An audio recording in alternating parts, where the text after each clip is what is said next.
दोस्तों, जय हिंद, जय भारत। मैं पुनः अपने चैनल गणित की चौपाल पर आप सभी का स्वागत करता हूं।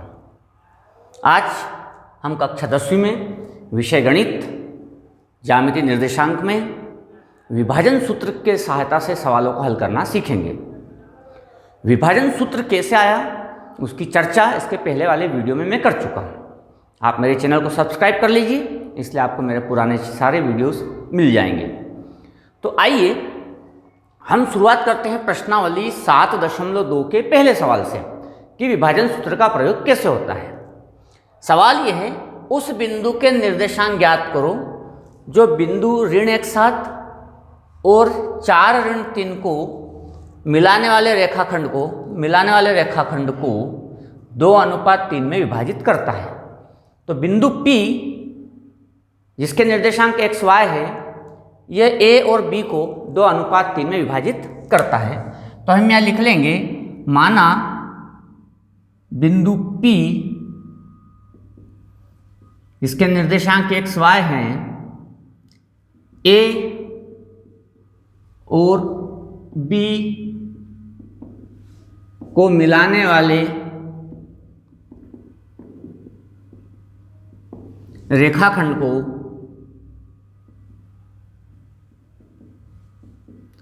2:3 में विभाजित करता है। ठीक है दोस्तों, अब आप इसको x1 मानते हैं, इसको y1 मानते हैं, तो आप इसको x2 मान लें, इसको y2 मान लें। और ये आपका जो अनुपात है, ये दोस्तों आपका m1 हो गया और ये आपका m2 हो गया। अब आप हमारा विभाजन सूत्र पहला वाला लगा दें, एक तरह से दोनों भी एक साथ लगा सकते हैं। तो पहला विभाजन सूत्र x बराबर m1 x2 plus m2 x1 upon m1 plus m2, बस इसी सूत्र का प्रयोग होगा। तो x बराबर m1 x2, तो ये रहा m1 और ये रहा x2, 2 गुणित 4 धन m2 x1, तो ये रहा हमारा m2 और ये रहा x1, 3 गुणित ऋण 1। m1 प्लस m2, तो m1 है 2 और m2 है 3, तो 2 धन 3। x बराबर 4 दूना 8 ऋण 3 बट्टे 5 अर्थात 5/5 मतलब x। तो दोस्तों ये x का मान आ गया 1। अब जो दूसरा विभाजन सूत्र है आपका, वो है y बराबर m1 y2 plus m2 y1 upon m1 plus m2। तो y बराबर m1 y2, तो ये रहा आपका m1, ये रहा y2, 2 गुणित -3। m2 y1, तो ये रहा m2 और ये रहा y1, तो 3 गुणित 7। m1 प्लस m2, 2 धन 3। चित्र बना लेंगे तो आसान हो जाती चीजें। तो 2 गुणित ऋण 3 ऋण 6, 3 गुणित 7 21 21, 2 धन 3 5, 21 में से 6 गए 15/5 अर्थात 3। तो जो बिंदु P है, ये वाला x y इसके निर्देशांक, तो x है 1 और y है 3। तो इस तरह से विभाजन सूत्र की सहायता से इसके निर्देशांक आ जाते हैं। तो इस सूत्र का प्रयोग इसी प्रकार से करते हैं। आइए और कुछ सवाल देखते हैं। दोस्तों ये इसी प्रश्नावली का दूसरा सवाल है। बिंदुओं 4 ऋण 1 और ऋण 2 ऋण 3 को जोड़ने वाले रेखाखंड, ये ऋण 4, ये 4 ऋण 1 और ऋण 2 ऋण 3 को जोड़ने वाले रेखाखंड को समत्रिभाजित मतलब 3 समान भाग, पहला दूसरा और तीसरा, करने वाले बिंदुओं के निर्देशांक ज्ञात करो। तो जो P और Q है वो A और B को 3 समान भाग में विभाजित करता है। तो इन दोनों के निर्देशांक आपको ज्ञात करना है। तो हम यह लिख देंगे कि माना कि P xy और Q x dash y dash A 4 ऋण 1 और B ऋण 2 ऋण 3 को मिलाने वाले रेखाखंड को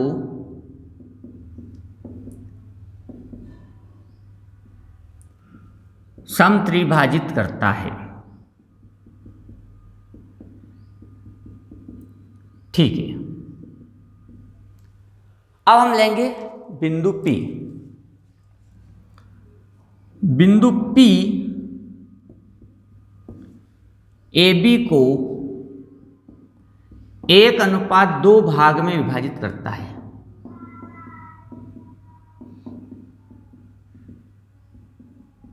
देखो आप, बिंदु P इधर 1 भाग है, यहां से यहां तक, और यहां से यहां तक 2 भाग है। इसलिए बिंदु P AB को 1:2 में विभाजित करता है।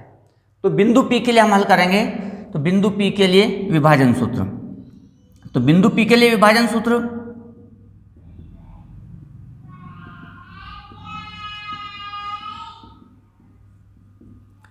x बराबर m1 x2 plus m2 x1 upon m1 plus m2। तो इसके लिए ये 1 हो गया m1 और ये हो गया m2। तो m1 x2 1 into -2 m2 x1 m2 x1 m2 x1 m2 x1 upon m1 plus m2 1 धन 2। तो आ गया ऋण 2 धन 8 बटे 3। तो 8 में से 2 गए 6 बटे 3 2। तो ये दोस्तों x का मान आ गया। अब हम विभाजन सूत्र लगाएंगे y के लिए। ये x के लिए था, अब y के लिए बिंदु P है और बिंदु P का x आ चुका y के लिए। तो y बराबर m1 y2 m2 y1 upon m1 plus m2। तो दोस्तों ये हो गया m1 y2 मीन्स 1 गुणित ऋण 3 m2 y1 2 गुणित ऋण 1 बटे m1 प्लस m2 1 धन 2। 1 गुणित ऋण 3 2 गुणित ऋण 1 ऋण 2 बटे 3 ऋण 5 बटे 3। तो जो P के निर्देशांक हो गए x और y वो हो गए 2 और ऋण 5 बटे 3। तो ये तो हमने बिंदु P के निर्देशांक ज्ञात किए। अब Q के निर्देशांक हम ज्ञात करते हैं। जो बिंदु Q है ये रहा, ये AB को 2:1 में विभाजित करता है। बिंदु Q जिसके निर्देशांक x dash y dash AB को 2:1 में विभाजित करता है। देखें आप, यहां पर 2 भाग है। Q तक अगर अपन जाते हैं तो यहां तक 2 भाग है और Q से उधर जाते हैं तो 1 ही भाग है। तो यहां पर ये 2:1 का भाग है बिंदु Q के लिए। तो x डैश और y डैश, तो यहां पर हमने विभाजन सूत्र लगाया। तो x डैश बराबर m1 x2 m2 x1 upon m1 plus m2। तो ये m1 हो गया और ये m2 हो गया। तो m1 x2 2 गुणित -2 m2 x1 1 गुणित 4 बटे 2 धन 1। तो 2 गुणित ऋण 2 ऋण 4 1 गुणित 4 4 बटे 3 4 से 4 गया तो 0 बटे 3। तो ये तो आ गया 0। इसी प्रकार हम y डैश के लिए निकालेंगे। तो y डैश बराबर m1 y2 plus m2 y1 upon m1 plus m2। अब आप देखेंगे m1 y2 2 गुणित ऋण 3 धन m2 y1 1 गुणित ऋण 1 1 गुणित ऋण 1 बटे m1 प्लस m2 2 धन 1। तो 2 गुणित ऋण 3 ऋण 6 1 गुणित ऋण 1 बटे 3, तो ये आ गया ऋण 7 बटे 3। तो जो Q के निर्देशांक हैं x डैश y डैश, तो ये x डैश आ गया 0, y डैश आ गया ऋण 7 बटे 3, 0 ऋण 7 बटे 3।